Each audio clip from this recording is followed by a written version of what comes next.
Magic and magical people, the unnatural order is all around us. There are white witches, black witches, demons, vamps, werewolves, shapeshifters, ghosts. It's a protoplasmic party of creature features out there. But unless you know where to look, you won't find them. I know where to look.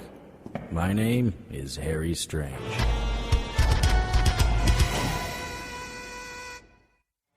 The vampires were tearing through the cops like sharks through Cub Scouts at a swim camp. One officer, firing into the chest of a vamp, continued to fire even after the vamp had cut his throat with a razor-sharp fingernail. Another cop was crushed against the wall by a vamp pushing a cruiser into him. The vamps weren't turning to humans. They weren't even feeding. They were just killing for the joy of killing. I awoke and jumped into a fighting stance. The room was tomb silent, and at first I didn't know where I was. Generic desk next to a well-used dresser with a television sitting on top. There was a second bed near the window, Carmen laying in it, lightly snoring. I'd have to mention that to her later. I remembered. We were in a hotel after having escaped a vampire frenzy in St. Augustine. I am on a mission to capture or kill a vampire named Vale. No doubt he was the one who attacked the hotel, killing everyone there, waiting for us. Today would be my turn. The favorite strikes back. That's me, the favorite. I started telling Carmen the story last night while we drove. It was 1931. I met my wife-to-be and had my first encounter with vampires. How we escaped the frenzy and drove all night until we got to my brother Quinn's house. I remember waking up the same way that first morning. My name was different back then. In the 30s, I went by my birth name, Romeo Chase.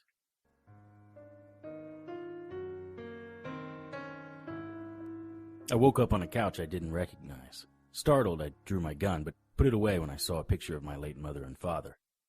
I walked to the mantel and held the picture. They died in an automobile accident when Quinn and I were young. Quinn had taken over the family home. After a moment, I went upstairs to the guest room where Maddie was sleeping. About 6 months ago, Maddie's uncle, Victor Nero, had hired the Roscoe Agency to protect his niece. That task had fallen to me. Maddie and I had gotten very close. I watched Maddie sleep. A lock of her auburn hair dropped across her slightly olive skin, and I gently pushed it back. She smelled sweet, like vanilla. Her lips were ruby red and molded into a small yet permanent pout. Maddie's slight chest rose and fell in a hypnotic pattern. I would gladly die for her, knowing that she would never ask for such a sacrifice. I wanted to protect her and fulfill her. She was my life. I knew that if anything ever happened to her, I would die as well. I went downstairs where Quinn was already awake. The smell of bacon filled the room. Good morning, Romeo. I had Mildred prepare breakfast. I trust it will be to your liking. I'm sure it will be. Have you given any more thought to the men who attacked us? I have, and I did some additional research this morning. I stand by what I said last night. Vampires? Nosferatu? That's what your degrees and strange gadgets lead you to believe? Strange and supernatural beings attacked us? Not supernatural. Unnatural. Unexplained phenomena. Not mystical. Remember, magic is just science we don't yet understand. According to the literature, vampires were once human. Well, most of them anyway. They were abominations of man and God, if you believe in the religious component, which they clearly do. My guess, though, is that there's some type of virus mutation passed on with the exchange of fluids, maybe from one of the less lethal bites. Their breed has been around almost as long as man. They seem to have some physiological requirement for a constant influx of blood, an aversion to sunlight and garlic, probably one of its enzymes. I'm not sure if it is eugenics gone bad or just the result of a renegade gene, but they have a lifespan of hundreds if not thousands of years. I apologize if this hypothesis doesn't fit in with your view of reality, Romeo, but this is what the evidence points to. It doesn't matter if it fits. If you believe that's what it is, then that's the assumption I'll go with for now. How do I kill them? Well, the literature offers several selections. A wooden stake through the heart, fire, as you discovered. Showing them a cross will piss them off, but the shadow of a cross touching them will ignite them. I don't really understand why. The only way to be sure of death is to sever the spinal cord from the brainstem. Cutting off their heads? Yes. How is it a wooden stake through the heart works, but 6 slugs from a .38 does nothing? I don't know. There really isn't a lot of literature on this. No, I suppose not. But how could a virus... Those vampires were tearing grown men apart, ripping out their throats. They were biting others. What kind of virus does that? There are several viruses that alter the pathology of human behavior to barbaric levels. Some forms of rabies send their victims into rages that require sedation and isolation. Lysoviruses, from the Greek word meaning frenzy, can alter their host's behavior to ghoulish and gruesome behavior. Some viruses can increase the victim's strength 100-fold, making them men of gargantuan power. Some victims will shout until their vocal cords bleed. Okay, but immune to bullets? I don't know. Perhaps. That's Maddie!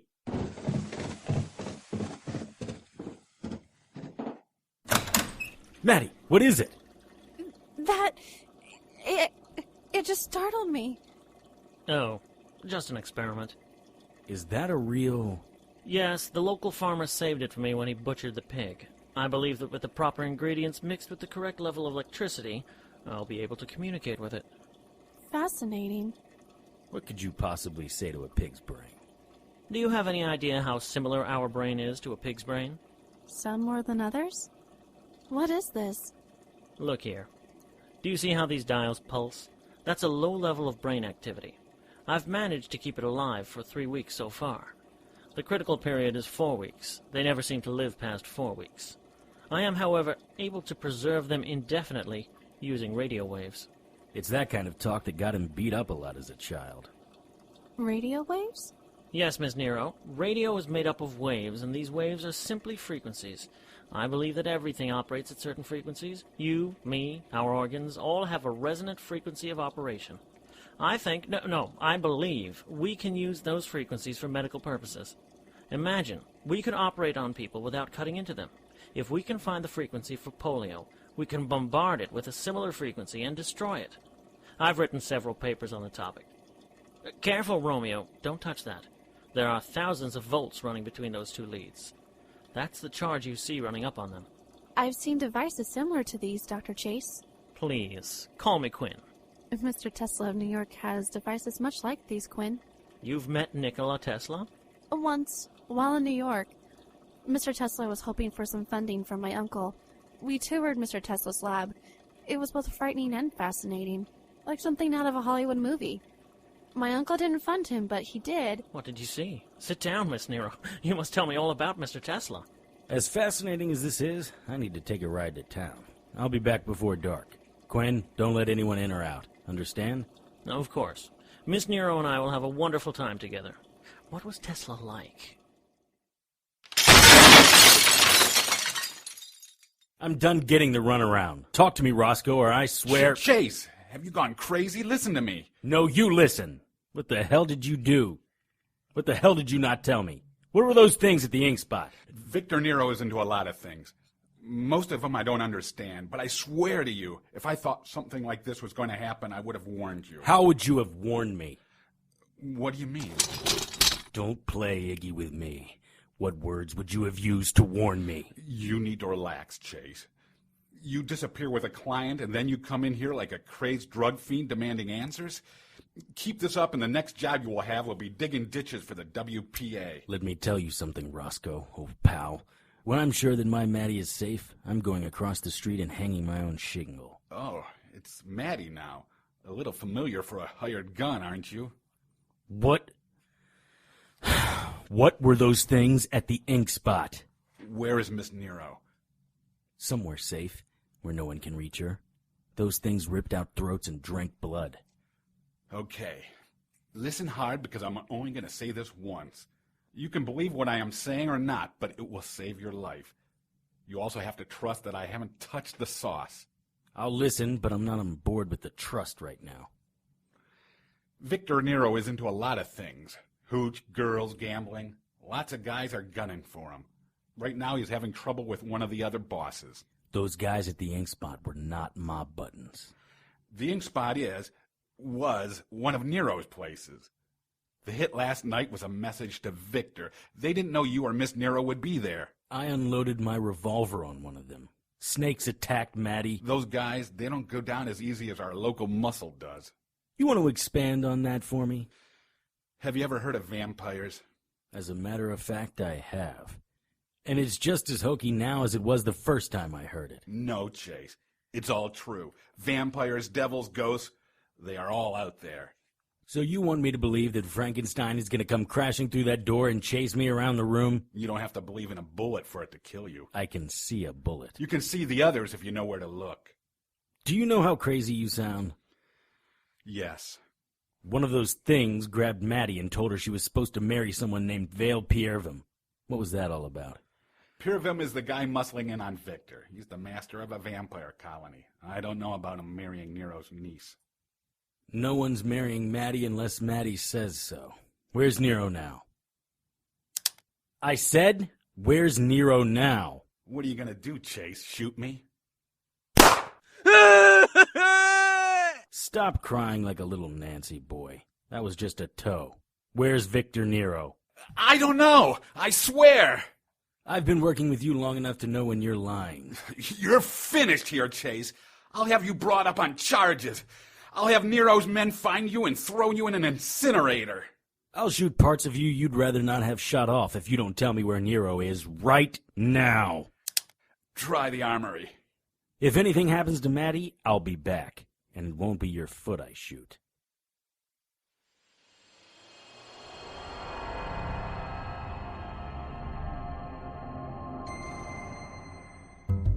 Whoa! I didn't think I would ever get used to traveling with the Scepter of Estrada.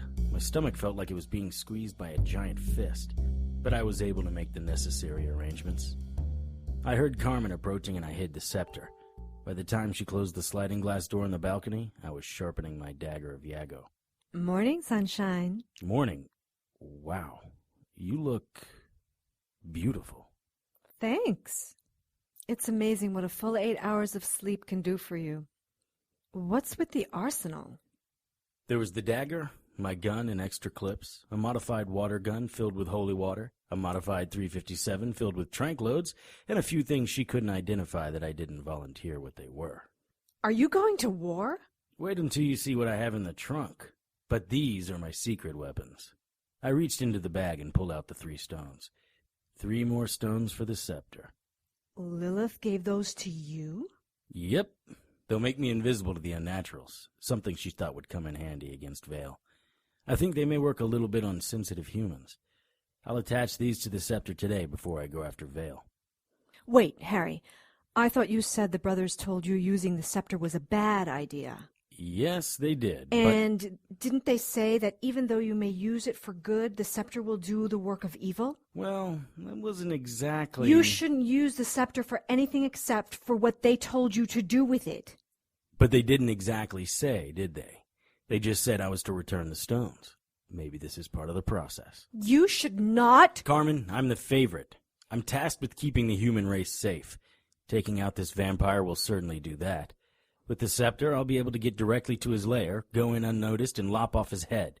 I'll be toasting marshmallows over his body before his little toadies know I'm there. I thought Lilith didn't want you to kill him, just capture him. She'll live with it. And let's not forget, she's a demon. A very bad demon. An enemy of humans. I'm not really obligated to keep my word with her. Plus, Lilith owes me one, and it's always easier to get... Forgiveness than permission. Yes, I know. Yep. So today I take down Vale.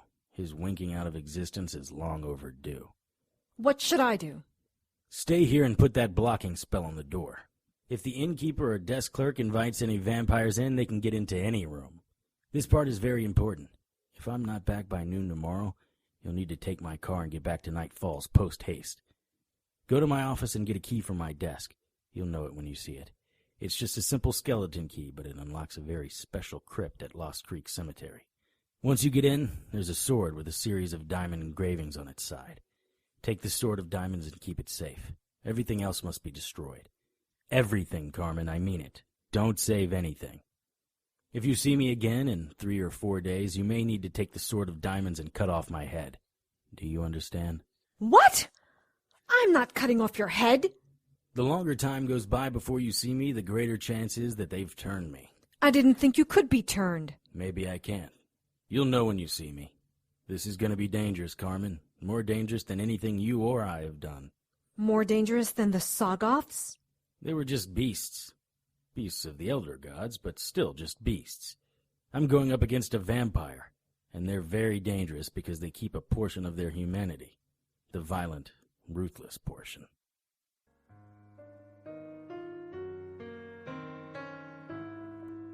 Mr. Chase, aren't you a little old for fairy tales about ghosts and goblins? Mr. Nero, the smartest man I know, and I don't mean Jake Roscoe, believes in vampires. That's good enough for me. Now stop lying to me and tell me what's going on. I can't tell you what isn't true. How do you expect me to protect your niece if you won't tell me what's going on? I don't want you to protect my niece anymore. I don't want you or your partner anywhere near my family. Vampires, werewolves. You must have gotten some grain alcohol at that speakeasy. Speaking of which, how dare you allow Madeline to go into an illegal drinking club? You were hired to protect her, not corrupt her. It wasn't my idea to go to the Ing spot, and that's not even part of the discussion. I'll make it easy for you. Maddie isn't marrying Vale Pierrevim. Ever. Why would I want her to marry Pierrevim? I hate that bastard. You okay, Mr. Nero? My health, my niece, and my business partners are not your concern, Mr. Chase. I suggest you leave before I call the police. I suggest you start telling me the truth before I call the police. Or the Undertaker. Hello. I know what's happening. You don't know anything, Chase. Get out of here before I... Yes, I do. It's so obvious. You're an evil little man, you know that? No, don't bother answering. You just called Pierrevim a business partner. But before, when I asked you about him, you said you didn't know who he was. Let's see if I have this straight. You're an old man, and you're dying. When faced with their impending mortality, some people turn towards religion. You turn to a vampire. What's he gonna do? Bite you and give you immortality in exchange for your niece? Answer me, Nero! She wasn't supposed to be part of the deal. I have a terminal disease, and by securing an arrangement with Vale, I will live forever. As a blood-sucking beast. Not that it'll be much of a change from what you are now. Don't presume to judge me, Mr. Chase. I never offered Maddie to him. Good, because she isn't yours to give away. And what are you going to do to prevent it? I'm going to reason with Vale. Why would he listen to you? Because you're going to give me one of your markers so I can get safe passage in and out of Vale's crypt, lair, whatever. And why am I going to do that? What do you have to lose? If I go there and he kills me, you win. If I go there and he doesn't kill me, it doesn't matter because your deal's still good. If you think he might renege on the deal over this, then maybe you shouldn't be doing any business with him. Fine, Mr. Chase. I'll give you a marker. I'll even draw you a map. What do you think you're going to do? I'm going to save Maddie's life. Maddie? Miss Nero, you mean? Maddie and I have grown quite close these past few months. Closer than I ever imagined we could be. Now it's my turn, Mr. Chase. Don't even think about marrying my niece. I would rather see her with 100 vampires than a Boy Scout like you. I suggest you get out of town for a few days, Nero. But before you do, give Roscoe a call and ask him how soon it's going to be before he can do the Charleston again.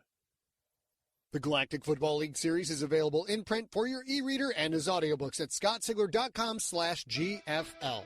He was raised to hate non-humans, taught how to kill the 5 alien races with his bare hands. Quentin Barnes doesn't want to be a soldier. He wants to be a quarterback, the greatest to have ever played the game.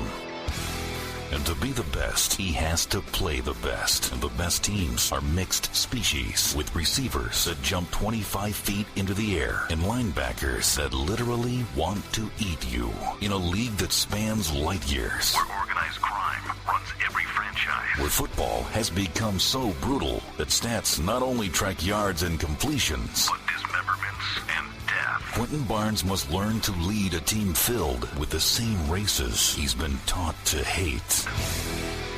New York Times bestselling author Scott Sigler presents the Galactic Football League series. Available at Amazon.com and in all formats at scottsigler.com/GFL. I was standing by my car, adjusting my gear. I'm sure that to any passerby, I looked like I was suiting up for war. I was carrying a combination of traditional swords, crosses, stakes, holy water, and typical guns, a small chainsaw, and 4 charges of C4 explosives. Enough that if I were stopped, Homeland Security would be called in. The stones Lilith gave me snapped right into place on the scepter. It felt heavier now, but it also felt more powerful. I felt the power running from the scepter into me. It was like a low-level electrical charge starting from the hand holding the scepter and moving pleasantly through my body. I could imagine what it would feel like to wield the scepter once all the stones were in it. I felt more energy than I had in years. It was like the feeling of... I shook my head. I needed to keep the power of the scepter under control. I put the scepter back in the trunk and walked back to the hotel room. Carmen was walking out of the room when I got there. "What's up, Carm? I thought I told you to stay in the hotel room." Told me, Harry? Really? And how often has that tone worked on me? "You're right. I asked you to stay in the hotel." You did. But I really need to know the rest of the story. I've put most of it together, but I still have a few questions. You've waited at least 80 years to kill Vale. Surely you could spare a few more minutes?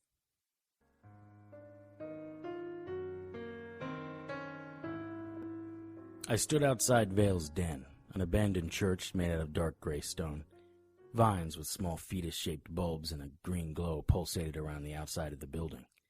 Somewhere, something was emitting a low moan. Walking through the yard to the large blood-red-colored front door, I smelled the stench of death and the combination of sour milk and feces. I had to stop a few times to convince my stomach to stop rolling. Any symbols of Christianity that had been on the church were destroyed, or so corrupted that it hurt just to look at them, and I wasn't a religious man. I climbed the decaying stairs. The stained glass windows were bricked over and boarded up. Vampires really liked their privacy. On the boards, written in the same blood-like colors on the front door, were abominations of scriptures. If not for my mission to save Maddie, I would have turned back. Instead, I knocked on the door. A little red eye box slid open. I was looking into a pair of red eye sockets. "Seeking salvation, human?"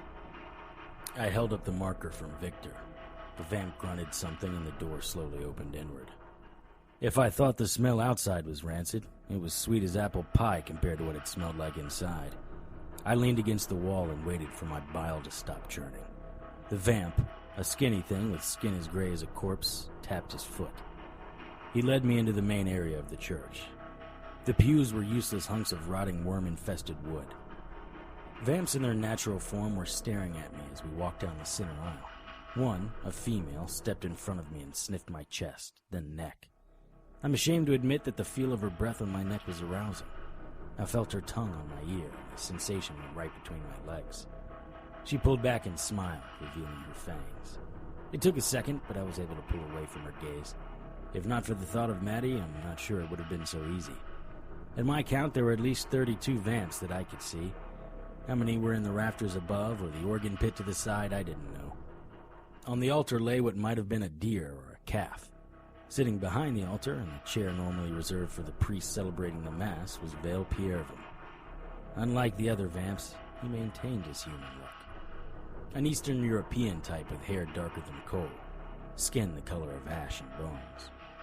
He held a chalice in one hand. He motioned me to sit next to him in one of the acolytes' chairs. "You've made it this far, human. What do you seek?" Madeline Nero. She belongs to no man and is therefore no one's property to give away. Victor Nero disagrees, and he was quite willing to give her to me. Victor Nero is a pig. He thinks his money gives him the right to buy and sell humans. Humans are born into freedom, not servitude. You know very little of your species beyond your borders. Humans are born to toil and suffer. Some are perfect for service, others for food. Madeline is to be above all of them as my bride. How many brides do you have? Over the years, hundreds. Madeline Nero is sweet, and pure. I think she will last as long as her innocence does. And how long can innocence last in a place like this? And that will be up to her. If you have nothing else. You're only doing this to torment Victor. You don't care about Madeline. Why take her? She's done nothing wrong. It doesn't matter. The pawn does nothing wrong, but still falls under the greatness of the knight, or the king. Chess is a game. This is a human life. Human life is a game to me. You are just hairless apes in the face of we immortals. You should be worshipping and gladly suffering our torments. You can't have her. I won't allow it. You won't. And how will you stop it? There are ways, Vale. You have no idea what you're dealing with, ape. The vamps had closed in around the altar. None of them dared step on the altar itself, but they had closed in enough where I wouldn't be able to make a quick getaway. I know exactly what I'm dealing with. You're a human who became a vampire either by way of a virus or demon, but either way, you can be killed. Our guest has forgotten his manners. You don't go into another man's house and threaten him. That's rude and boorish. My apologies. We can avoid any future rude and boorish behavior by you giving me your word you'll leave Maddie alone. Maddie? Is that what this is all about? You are here to beg for the life of the woman you love. I do love her. She is a human being, not a property or game piece. Maddie's not going to marry you. Is that right, little man? Are you prepared to fight all of us to defend that position? I looked around and the 30 or so vamps I saw earlier seemed to have tripled. They were still not stepping on the altar, but I thought that was because they were waiting for Vale to give the word. If they decided to attack, I wouldn't last long, but I was sure I'd be able to take out Vale before I went down. I was hoping it wouldn't come to that. Oh, not today, Mr. Chase. I must say, I admire your gumption coming here and trying to save the woman you love. I suggest you leave. A few of the familiars will show you to the door. That's not necessary, Vale. It is, if you want to get out alive. Do not return. Nero's markers will not guarantee your safety. 3 vamps, including the girl from earlier, stood next to me. I allowed the vamps to lead me down the aisle and was almost to the vestibule when Vale called out. Mr. Chase, let me show you an example of the type of man I am. A curtained area next to the altar opened up to reveal Jake Roscoe held by 2 vampires. I tried to run to him, but the girl vamp held me tight. Her hands felt like they were made of steel. Vale walked to Roscoe. Roscoe's eyes widened as he tried to shrink back from Vale. As I understand it, Mr. Chase, you shot your boss in the foot in order to get the information you wanted. Once again, I admire you. You're a man who is willing to do what it takes to get what he wants. I think you would make an excellent addition to my colony. No, don't answer yet. Mr. Roscoe, on the other hand, collapsed entirely too easily to be of further use to me. Don't look so surprised, Mr. Chase. When I took over Nero's business, I took over everything, including the Jake Roscoe private investigator firm. Now watch closely. Nothing on my sleeve. Vale held up his arms and allowed his sleeves to drop, showing thin but muscular arms. Then he looked at me and changed. His eyes filled with blood, fangs ripped through his gums, 6-inch-long fingernails sprung from his fingertips. Roscoe was begging, then crying. Before I could blink, Roscoe's throat was torn open, blood pumping out of him like an opened fire hydrant. Next thing I knew, I was thrown out the front door. I tried to get back in, but it sealed shut. I pounded on the door. Then I heard the words that chilled me to my very soul. Perhaps you should check on your brother, Mr. Chase. Accidents happen all the time. I stopped pounding. How did Vale know about my brother? Roscoe. What if while I was here negotiating for Maddie's safety? No! Tonight's episode was written and directed by Tony Serecchia and produced by Brienne Ahearn. All material is copyright by Tony Serecchia and used with his permission. Featured in tonight's cast were Casey Morgan, William Graves, H. Keith Lyons, Sylvia Galan, Kellen Stennett, Ed Bonza, Bree Ahearn, Andrea Lang, and Jason Tyler. Harry's opening theme music was written and performed by Lance Hogan and is copyright by Lance Hogan and used with his permission. Contact Lance at his email, hauganl@yahoo.com. Incidental music was written and performed by Kevin MacLeod and is copyright by Kevin MacLeod and used with his permission. Visit Incompetech.com for more of Kevin's music. To keep up with the latest news and information on everyone's favorite private investigator, visit our Facebook page at facebook.com/HarryStrangeRadio. Send your questions, comments, and suggestions to producer@harrystrange.com. For the Harry Strange radio drama, I'm JoAnn Pruden. Good night.